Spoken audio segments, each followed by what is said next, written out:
Welcome to the Learning Pines YouTube. We hope this video helps. In this video, I will explain how to change the oil in your Jeep Cherokee.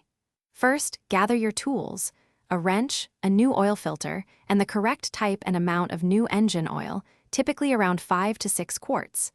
Make sure your Jeep is on a level surface and the engine is cool to the touch. Then, locate the oil drain plug and the oil filter housing underneath the vehicle. Now, position your oil drain pan directly beneath the oil drain plug. Using your wrench, carefully loosen and remove the drain plug. Be prepared for the oil to start flowing immediately. Allow ample time for all the old, dirty oil to drain completely into the pan. This ensures you remove as much of the contaminants as possible before adding fresh oil. Once the old oil has fully drained, remove the old oil filter and install your new one, ensuring the rubber gasket is properly seated.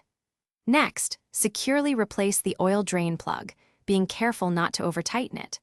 Finally, open your hood and carefully pour the recommended amount of new engine oil into the oil fill cap. After adding the new oil, start your engine and let it run for a minute or two, then turn it off.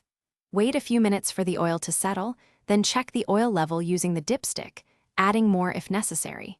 Carefully inspect around the drain plug and the new oil filter for any signs of leaks. Remember to dispose of your old oil responsibly.